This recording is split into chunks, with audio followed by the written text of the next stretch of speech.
21 प्ररूपणा 21 अधिकार आहे आणि त्यामध्ये नमिनाथ तीर्थंकरांना नमस्कार करतात टीकाकार. नमिर नमस्सुराधीशो नंत ज्ञानादि वैभव अतघाति व्रजो जियान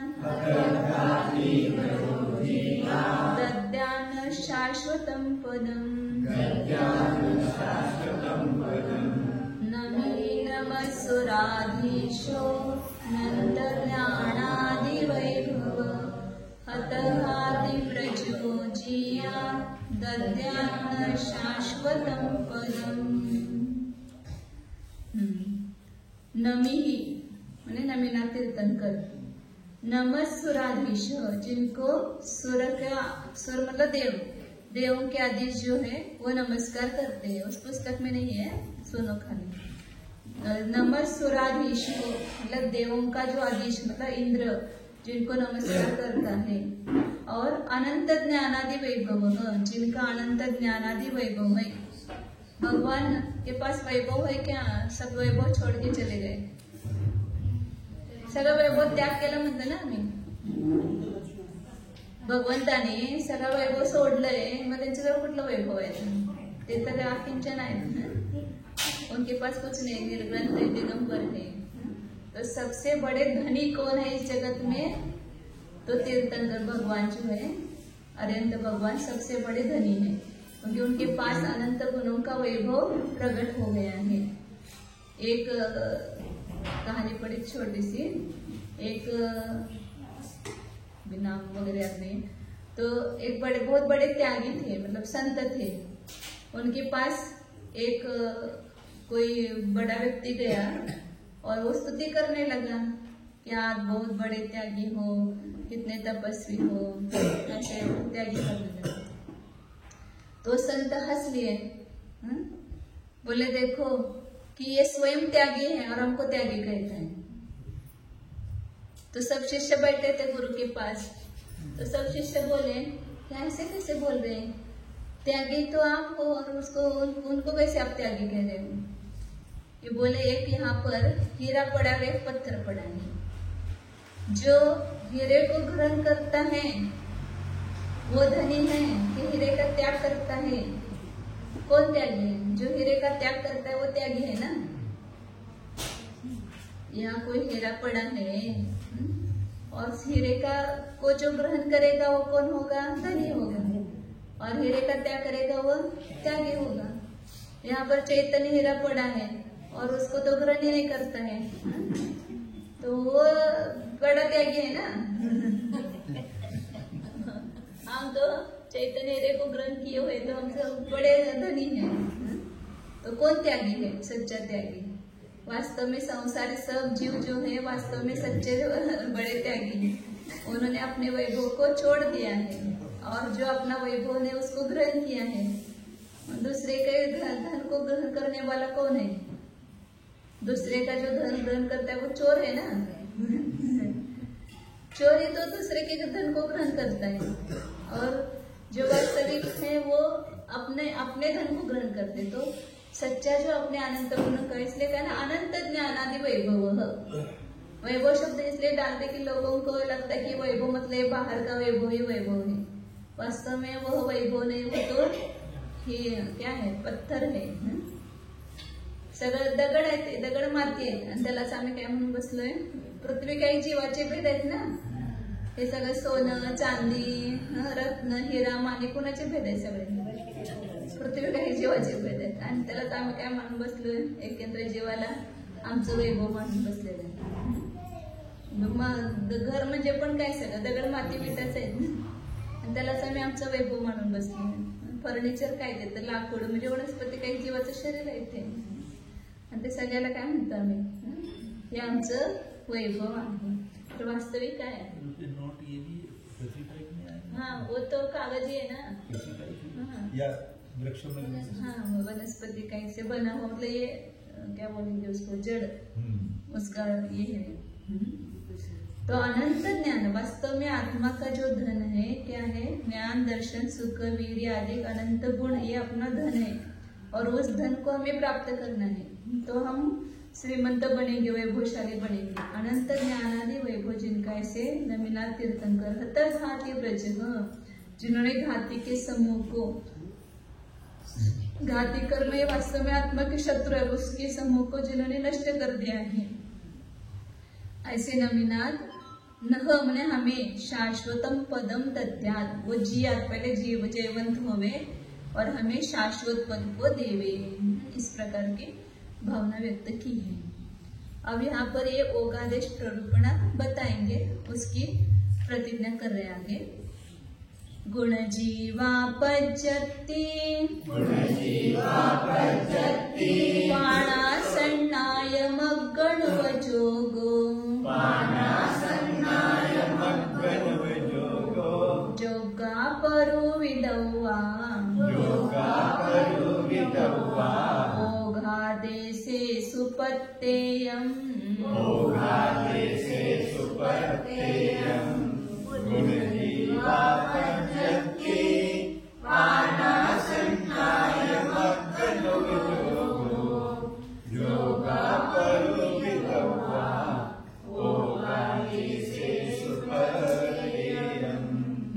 सहाशे 77 नंबरची गाथा आहे।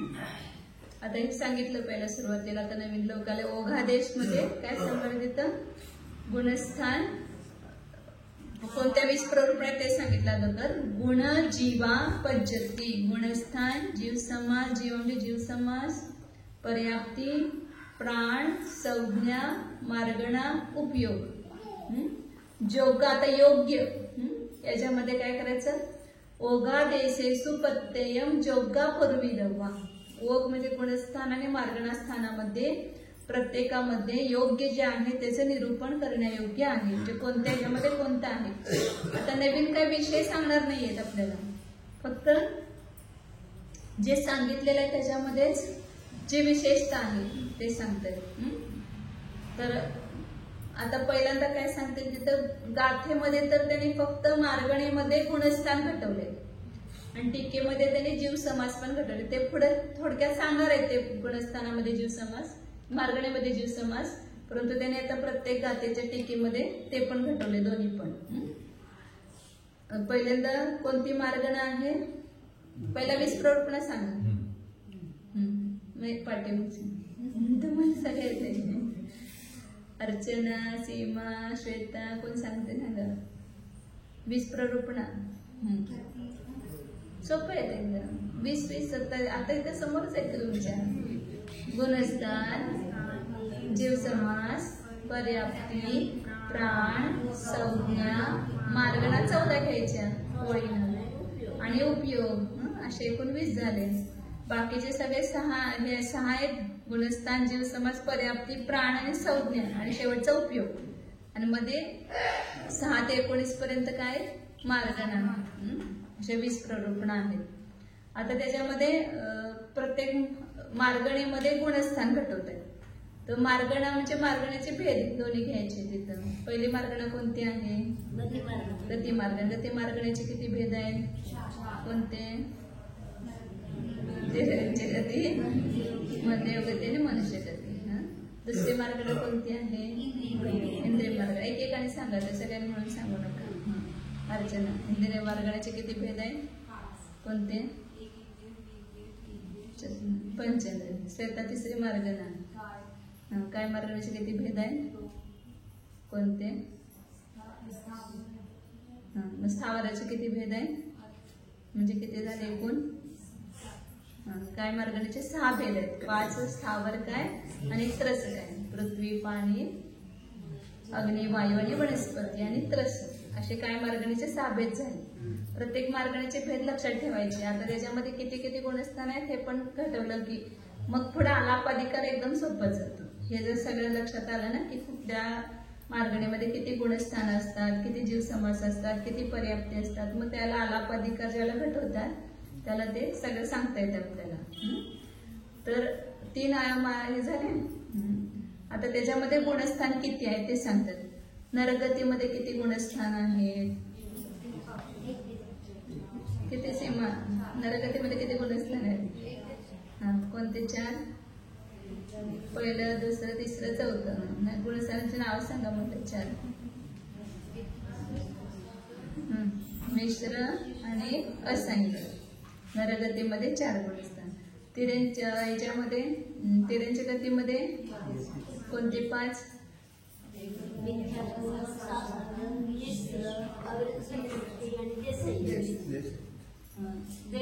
मनुष्य गतीमध्ये किती गुणस्थान आहे?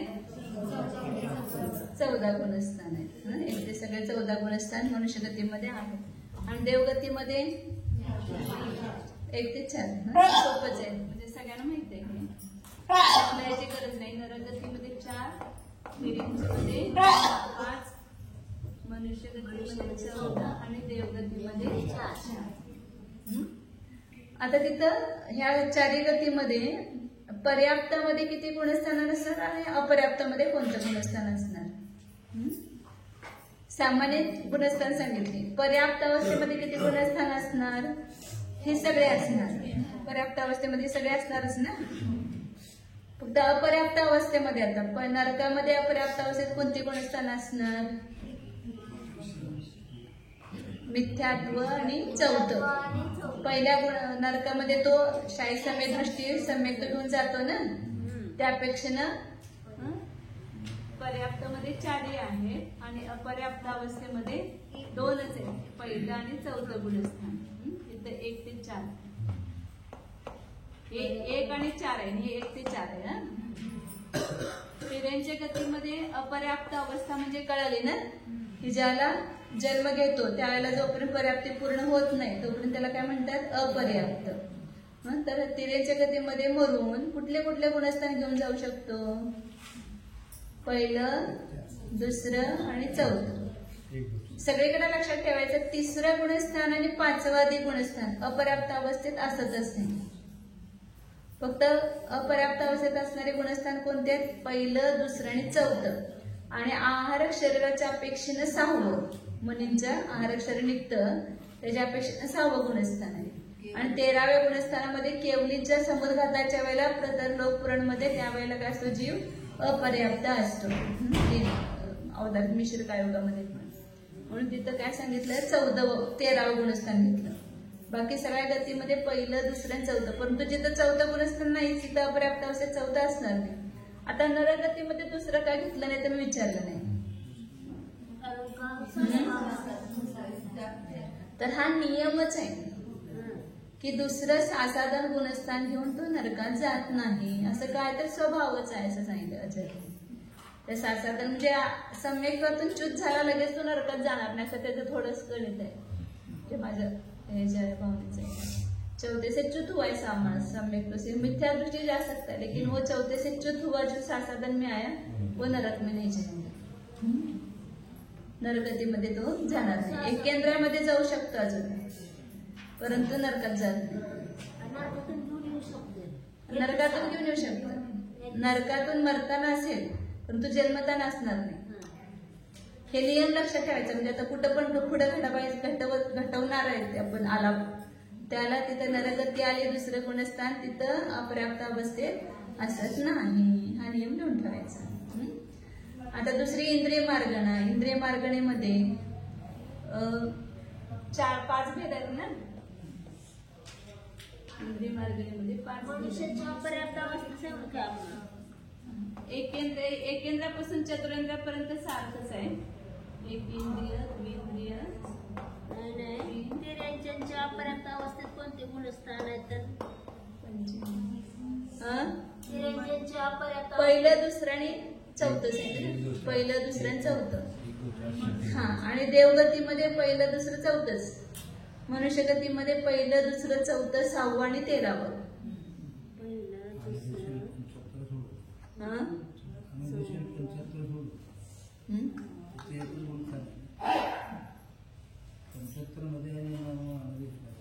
तिथं तर 14च असते की तिथं काही पहिलं सामान्य देवगती चालले ना, विशेष नाही लावत. तर आता इंद्रिय मार्गणीमध्ये एकेंद्रिय, द्विंद्रिय, तृतीयेंद्रिय, चतुर्ंद्रियामध्ये किती गुणस्थान असतात? लिहायचे पूर्ण तुमच्याकडे नोट्स असेल आणि हे असेल ना त्याच्यात बघा. पहिलं एकेंद्रिय, द्विंद्रिय, तृतीय, चतुर्ंद्रियामध्ये पहिलंच गुणस्थान असतंय, त्यांना काही सम्यक्त होत नाही. आणि काही आचार्यांच्या अपेक्षेनं दुसरं गुणस्थान पण आहे, कारण साधनात मेलेला जीव तिथं उत्पन्न होतो एकेंद्रियामध्ये, द्विंद्रिय, तींद्रिय, चतुर्ंद्रियामध्ये नाही.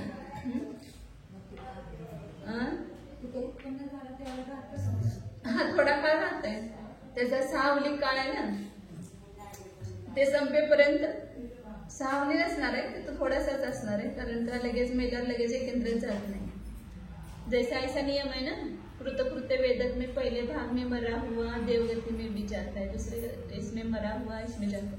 ऐसे साधन में भी है, साधन में मरा हुआ तुरंत एक छावली है अभी समझो, तो तिरंज में नहीं जाएगा वो, पहले इसमें मरा हुआ वो देवगति में जाएगा, फिर वो कुछ काल छोड़कर कैसे मरा तो हाँ 4 भागों में देवगति में वगैरे जाते हैं. तर काय सांगायचं होतं की एकेंद्रिय ते चतुरेंद्रिय पण मुख्यत्वे एकच गुणस्थान आहे, फक्त तिथं अपर्याप्त अवस्थेमध्ये इथं साधनामध्ये मेलेला घेऊन गेला तर तिथं दुसरं गुणस्थान एकेंद्रियामध्ये फक्त असू शकते, विकलत्र्यामध्ये नाही जात. साधन गुणस्थानवरती गेला तर एकेंद्रियामध्ये जातं फक्त. चौदार की मुख्यता असे आहे, 14 वैशान सर्वातले जे देव आहेत ना ते त्यांच्याचा बंद केलेला आहे, आणि ते मरताना त्यांना हे झालं तर ते एकेंद्रियामध्ये जाते. इथलं पण जाईल हासे भिले की जास्त. आता आणि पंचेंद्रियामध्ये किती गुणस्थान असणार? 14चे 14 गुणस्थान ना, तिथे सगळीकडे एकच गुणस्थान आहे, पहिलंच आहे एक म्हणजे, आणि इथं 14च्या 14 गुणस्थान आहे सगळे. आणि काय मार्ग आता ह्याच्यामध्ये अपर्याप्त अवस्थेत आता सांगितलंच, पहिलंच आहे तिथं पहिलं एक मिथ्यातच गुणस्थान असणार, आणि पंचेंद्रियामध्ये किती असणार? जे आता मनुष्यामध्ये सांगितलं पहिलं दुसरं चौथं, विग्रहगतीच्या अपेक्षा आणि अपर्याप्तच्या अपेक्षा तर पहिलं दुसरं चौथंच लावायचं. 6वा आणि 13वा फक्त कुठल्या अपेक्षेने लावायचं? आहारकाच्या अपेक्षेनं आणि केवळ समुद्राच्या अपेक्षेने लावायचं. पर्याप्त अपर्याप्त. नंतर आता त्रस्त काय? इंद्रिय मार्गण झालं, कोणते मार्गण आले? त्रस्त काय आपलं काय मार्गण? काय मार्गणीमध्ये पण स्थावर काय मध्ये एकेंद्रियासारखंच असणार, एकच गुणस्थान, आणि त्रस्त काय मध्ये 1 ते 14 गुणस्थान, आणि तिथं पण पर्याप्त अवस्थेत 14चे 14 असणार, आणि अपर्याप्त अवस्थेत पहिलं दुसरं चौथं 6वा आणि 13. हे गाता वाचू तेवढे 3 मार्गाने झाले त्याच्यामध्ये. 54 14 चौरो निरयानिस 14 संतु पंचखे, तस काय से सिंधिय काय मिच्छम गुणठाणम,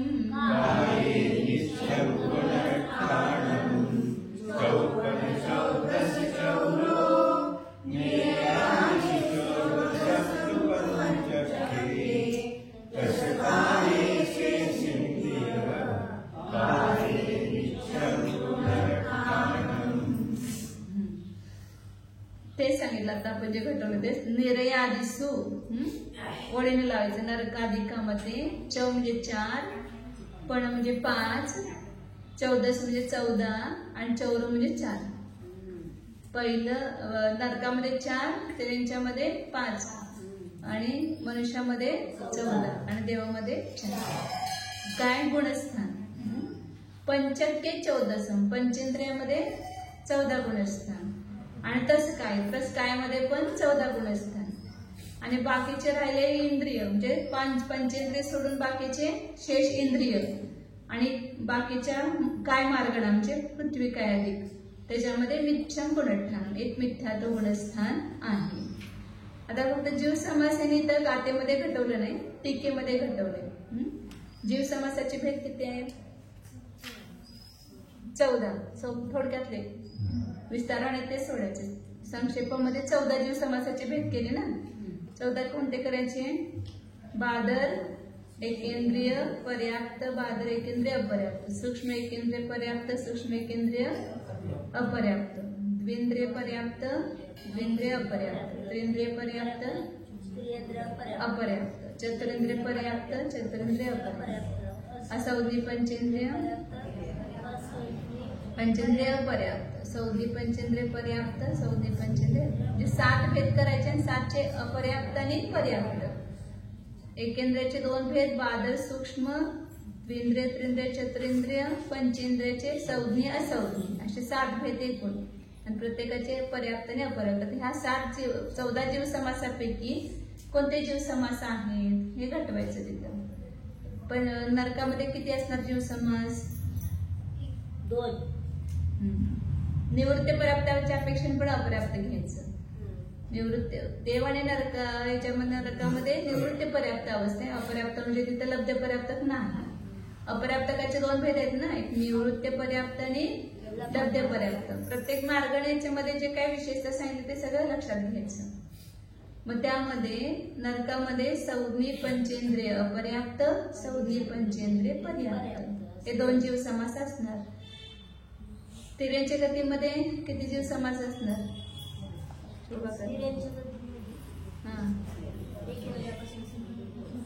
14चे 14 सगळे येणार ना, कारण तिर्यंच्यामध्ये एकेंद्रापासून सगळे भेद आहेत. 14चे 14 जीव समास तिर्यंच्या गतीमध्ये असणार.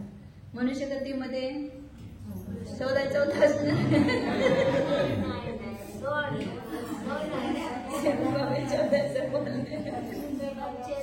मनुष्यामध्ये पण एकेंद्रिय,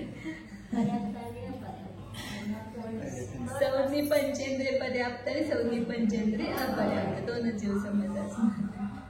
कधी कधी असं गुणस्थान 14. कधी पण लक्षात ठेवायचं, गुणस्थान आलं की मनुष्यामध्ये 14 आहेत आणि जीव समास आले की तिर्यंच्यामध्ये 14. आणि देवगतीमध्ये किती असणार जीव समास?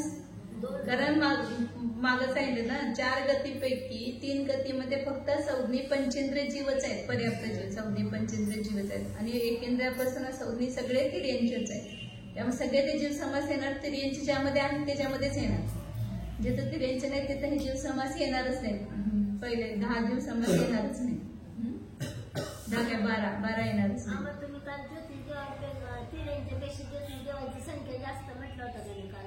तिर्यंची संज्ञी पर्याप्त, संज्ञी पर्याप्तापैकी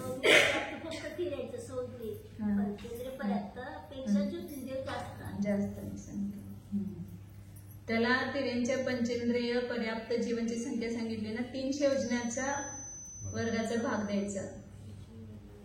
कशाला? जगत प्रतराला. आणि इथं फक्त पन्नटी प्रतरांगुलाचा भाग आहे. 300 योजनाचे ते जे आहे त्याच्यापेक्षा 81 वर 10 शून्य द्यायच्या, तेवढा त्याचा भाग मोठा येतो. भागाकार पुढं काय झालं आता काय जीव समास घटवले आपण. देवामध्ये पण 2च आहे. एकेंद्रियामध्ये किती जीव समास येणार? 4 येणार. कोणते? सूक्ष्म बादर पर्याप्त आणि अपर्याप्त असे 4. आणि द्विंद्रियामध्ये किती येणार? 2. द्विंद्रियामध्ये 2, त्रिंद्रियामध्ये 2, चतुरेंद्रियामध्ये 2 आणि पंचेंद्रियामध्ये 4 येणार. असंज्ञी, संज्ञी, पर्याप्त, अपर्याप्त असे. असं लावायचं सगळं. असंज्ञी पंचेंद्रिय पर्याप्त, असंज्ञी पंचेंद्रिय अपर्याप्त, संज्ञी पंचेंद्रिय पर्याप्त, संज्ञी पंचेंद्रिय अपर्याप्त असं लावायचं. पंचेंद्रिय झाला एकेंद्रिय, द्विंद्रिय, त्रिंद्रिय, चतुरेंद्रिय त्याच्यामध्ये 2 असणार. पंचेंद्रियामध्ये किती सांगितले? 4. त्रस काय मध्ये किती असणार जीव समास? द्विंद्रियापासून म्हणजे पहिले एकेंद्रियाचे सोडायचे, एकेंद्रियाचे 4 नाही, बाकी 10 येणार. द्विंद्रिय पर्याप्त, अपर्याप्त, पर्याप्तापासून ते संज्ञी पर्याप्त, पर्याप्तापर्यंत 10 येणार. 2, 3, 4 असंख्य संख्या 5. एकेंद्रिय के 4 कम करणं. एकेंद्रियाचे 4 आहेत लक्षात ठेवायचं. द्विंद्रिय अधिकांचे 2 आहेत. असंज्ञीचे 2 आणि संज्ञेचे 2 आहे.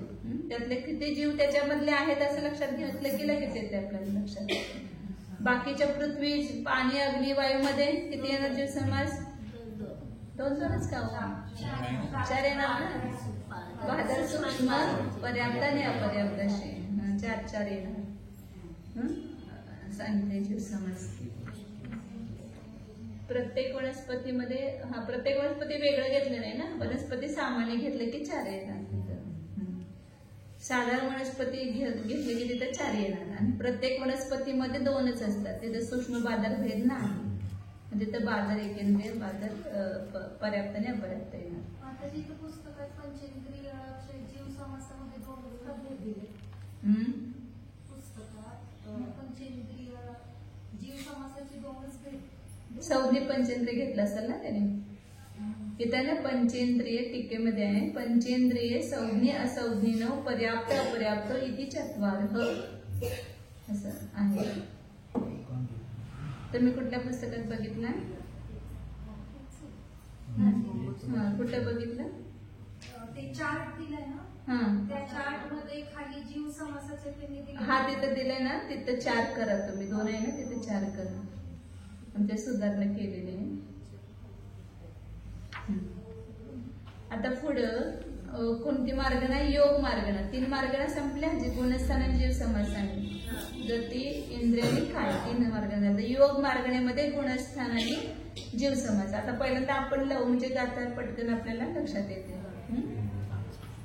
पहिलं योग मार्गणा.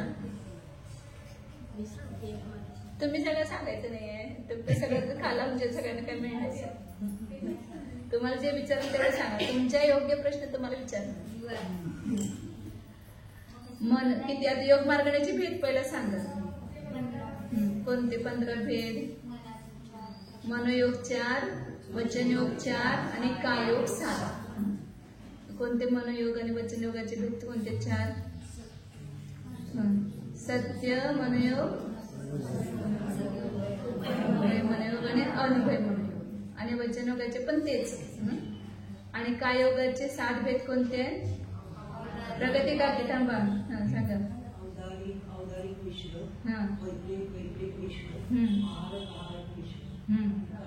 कर्मण कायोग. कायोगाचे 7 भेद आहेत. तुम्ही आता सगळं हे पाठ करायचं सगळं. तर ते म्हणजे छान आणि खूप इंटरेस्ट येतोय. जर हे सगळं पाठ झालं ते घटवा लागलं ना एकेकामध्ये तर छान वाटतंय.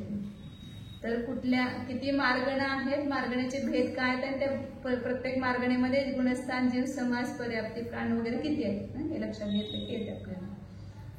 तर योग मार्गण्याचे सांगितले, भेद सांगितले. आता त्यामध्ये प्रत्येकामध्ये घटवायचे. मनोयोग पहिल्यांदा. मनोयोगाचे 4 भेद आहेत. सत्य, असत्य, उभय, अनुभय. आता त्याची 2-2ची जोडी करायची. सत्य आणि अनुभय आणि असत्य आणि उभय वेगळं वेगळं करायचं. कारण का त्यांचे गुणस्थान समान आहेत.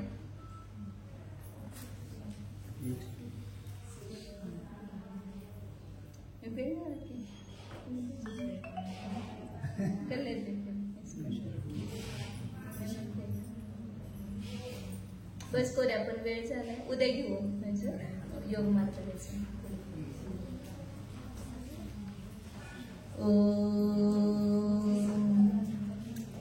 जाना हामी शुद्ध चैतन्यमय जीव जाणे, ज्ञान दर्शनमय आहे, आनंदमय आहे.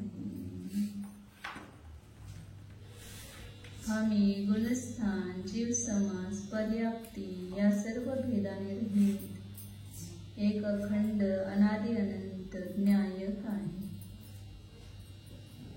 परमभाव पारिणामिक भाव स्वरूप शुद्ध चैतन्य स्वरूप टंकोत्कीर्ण न्यायक स्वरूप शुद्ध